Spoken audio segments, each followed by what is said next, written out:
Hello, all, and welcome to the Vicious Cycle.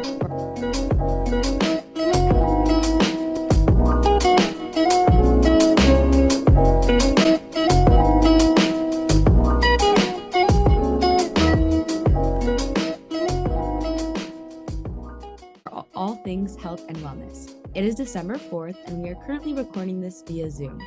I am your co-host, Paula Hernandez. I'm Yvonne Peralta. And I'm Trista Liu, and today we're talking about stress and its effects on physical health. Which is especially relevant right now to many of us with final seasons right around the corner.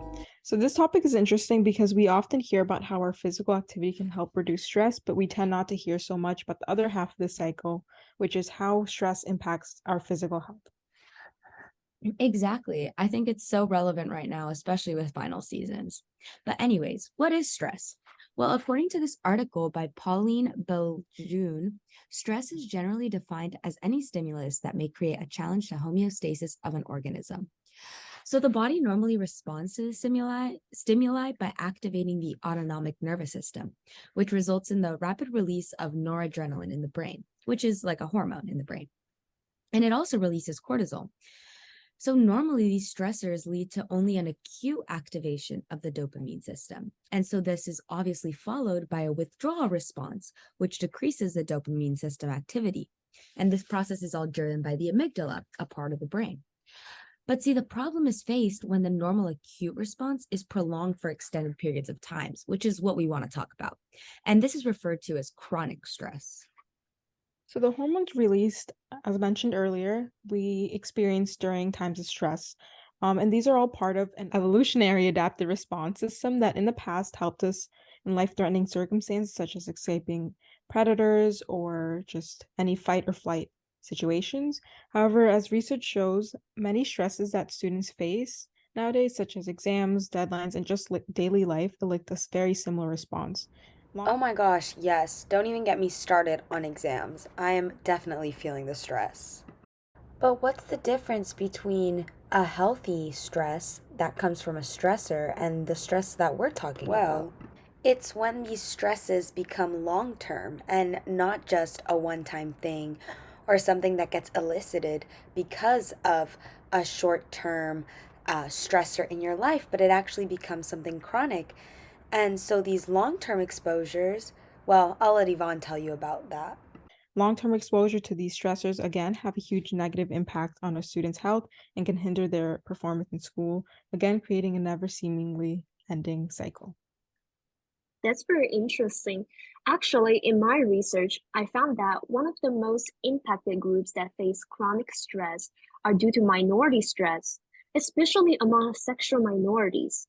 The article written by DJ Blurk went on to argue that individuals part of LGBTQ often experience higher stressors such as anti-gay, victimization, and internalized homophobia.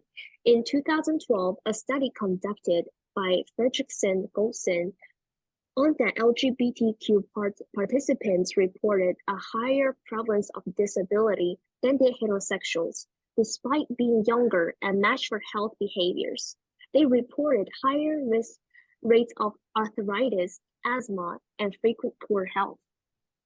Wow, that's actually really interesting. And it's so significant because minority stress impacts physiology due to this dysregulation of hormones and the dysregulation of the hormone regulation system, specifically with the steroid hormone cortisol, as we mentioned above. And this dysregulation of cortisol has actually also been associated with cardiovascular disease and diabetes, which has been proven to hurt one's immune system. So I can only imagine how these minorities are faced with such high effects of poor health because of this hurt to their immune system. And actually, in a similar way, I found that looking at the biological systems of the human body, when one is stressed, it leads to the activation of the autonomic nervous system. And this has also been found to be correlated with increased heart rate and blood pressure. So due to this chronic activation, you can only imagine that you're more likely to develop hypertension, atherosclerosis, and cardiovascular disease. But see, I also found that it's not only adults that face these health issues. according to this article by Pervidu P. Croesus, he found that pediatric obesity is one of the effects of chronic stress as well. So it's this, he basically found that because of this chronic hypersecretion of the stress system, it has been shown to lead to increased insulin secretion and growth hormones, and as well as a steroid hormone hyposecretion, or basically less secretion of this sex steroid hormone. And this actually leads to fat accumulation in the visceral adipose tissue, which causes reduced skeletal muscle mass and can lead to osteoporosis. Wow, that actually reminds me that Lana Williams wrote a review on depression and bone metabolism. She actually found that hyperactivation of the hypothalamic pituitary adrenal axis associated in both depression and stress response lead to excessive glucocorticoids, and release disease states have long been associated with increased risk of developing osteoporosis due to higher numbers and activity of osteoclasts, leading increased bone turnover in the absence of increased osteoblast activity. This is actually related to the vicious cycle because often these solutions proposed to these issues are to live a healthier lifestyle, which leads one to stress about their physical health, which then goes on deteriorates their physical health and prevents them from living a physically active cycle. So the cyclic nature of stress might make it seem like a hopeless cause. However, recent studies have shown that implementing good habits is shown to greatly reduce the toll that stress takes on our life, even if it's at a minimal level. So as we mentioned earlier, one of the most effective activities to reduce stress might not be so surprising is physical exercise. Research shows that even walking only 15 minutes a day is more than enough at being effective for reducing stress. This is for a variety of reasons. For one, exercise gets your heart pumping oxygen into your brain. Your brain is then able to make growth factors that stimulate the outgrowth of neuron branches, and these neurons are then able to reestablish connections that result in better focus and memory, which we can all use to help us get through final season. In a study done on mice by Dahlin et al., one group of animals was allowed to run voluntarily using an exercise wheel, and the control group had their exercise wheel locked. What they found was that the experimental group experienced an increase in sympathetic plasticity in the hippocampus, which is largely responsible for regulating the stress hormones. And this is definitely a very interesting and valid solution. However, I think this adds to why stress can be such a vicious cycle. It's this cycle of people telling you, oh, don't be stressed. And what's the way to not be stressed? Improve your physical activity. Go for a run, go for a walk, get out. But in reality, if it's the stress that's hurting you physically, you don't even feel good enough to go out and do this physical activity that's supposed to be this all-encompassing solution. What do you do if the stress is preventing you from being able to take action? And on top of that, if chronic stress is affecting certain populations disproportionately due to these socioeconomic factors and minority status, then what solutions are we giving them? So in addition, just being outside in itself is beneficial. And this is because green space helps lower our stress levels. So in a study by G. Sun et al., participants were randomly assigned to view one of 3 5-minute VR virtual reality videos of an urban scene with different green space levels after a laboratory stressor. Physiological stress responses were measured via changes in blood pressure, heart rate, salivary alpha amylase, salivary cortisol, and they recorded that a short immersion in virtual reality green space was shown to have eased stress levels among participants, with exposure to park-like green spaces having the strongest effect on stress recovery. So as we mentioned earlier, exercise might not be an activity accessible to all, but there's no need to worry because exercise is not the only highly successful solution to help reduce stress. On the very other end of the spectrum, rest is extremely important in rewiring our brains and combating the devastating effects of stress. So a good night's sleep is super important for our health. This is a time where our brain reorganizes itself and makes good connections while bad connections are taken out. It's important to note that sleep loss is also a chronic stressor to our brain, meaning that staying up for that final is doing you more harm than good. So a study conducted by Chow et al. Shows that even 2 consecutive nights of little or fragmented sleep in healthy volunteers led to a decreased insulin sensitivity and glucose effectiveness, despite normal sleeping patterns nights before. They also found that fragmented sleep increased morning cortisol levels and increased sympathetic activity, which means that a person would experience stress throughout the day, just because of that lack of sleep. Yeah, I mean, that's crazy how interconnected every system is within the body. And I think that's what's so amazing about the human body and the way it's regulated, and why it's so important that more research is done into this. Something that I also found that was really interesting is that in a study done by the University of Adelaide, magnesium status was associated with stress levels.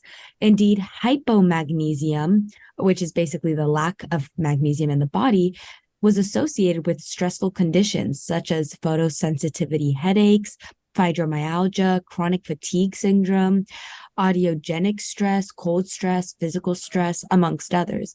And this is really very interesting because it connects back to that bone metabolism thing we were talking about. Because if you have less magnesium, apparently it antagonizes the calcium entry via voltage-gated channels of all types. And so I would suggest making sure you include adequate amount of magnesium in your diet by either taking supplements or eating high amounts of magnesium, which is found in seeds, almonds, spinach, fatty fish like salmon, and even dark chocolate. I mean, who doesn't want to eat some dark chocolate? Okay, but why does this matter to the greater public? Why should people be taking note about this? Well, in today's day and age, stress is at an all-time high, not only for college students, but for everyone. Actually, based on recent studies, 44% of the ones who have experienced stress reported that their stress levels increased over the past 5 years. The very prevalent stresses in our society nowadays are commonly found from the feeling of lack of control of the future. So this includes, for example, anxiety about climate change, public safety, and political changes. Exactly. And especially when we talk about minorities, they're one of the biggest targets when experiencing stress. Specifically from the research we We conducted, found that people from the LGBTQ community and racial minorities. So the paper, Minority Stress and Physical Health Among Sexual Minorities: Perspective on Physiological Sciences, found that these health difficulties are more common than suicide and even homicide, and incur serious cost to personal well-being, and yet the determinants remain largely unstudied, affecting these groups. Yeah, I completely agree with your opinion. As a minority, I have the experience when it comes to culture stigmas, and it subconsciously changed my attitude towards viewing the world for a period of time. Throughout this time, the feeling that started to fade away, but at the same time, I started to stress out after I went to college. Seeing many of my friends who view the library as their second home, it's not rare for them to only sleep 5 hours a day. Being a college student is more than just being a student, but a new adult with still on the learning curve to take the responsibility of being independent. I will say most of the students who are in college already have a plan for their future, and this peer pressure sometimes gives me a hard time to fall asleep. Yes, I can definitely relate, Trista, and thank you for sharing your That story. Exactly. This is why I think more global public health officials should study this, as socioeconomic factors often lead to these chronic stress conditions and thus target these populations disproportionately. This could even lead to false correlations between genetics or race to physical health conditions, like mentioned, racial minorities and the LGBTQ plus community. Exactly. And I think that I often find that as a college student, we face a lot of stress, more than I ever have, I think, in my life. But anyways, to conclude, managing stress is crucial. I mean, like I said, we are college students currently going through final seasons, and I can't even begin to count how many of my peers have fallen ill. If this doesn't show how stress can affect physical health, then I don't know what does. Stress is often just seen as part of daily life, and rarely is it treated as a serious health condition. But if you take one thing away from this podcast, it is the importance of truly treating stress as a serious condition that you should ensure to treat and manage. As we said, it could have detrimental effects on your cardiovascular system, immune system, bone metabolism, and even cause diabetes and other mental illnesses. Why is this a vicious cycle? Well, that chronic stress leads to low adherence to self-care activities and lack of sleep. And these were the behavioral mechanisms that lead to poor physical stress. Here at NYU, make sure you visit a wellness center if you ever feel overwhelmed with stress. Or like we mentioned, make sure you incorporate green space in your life. Unfortunately, through our research, we found that this is a very recent topic that has not been studied thoroughly.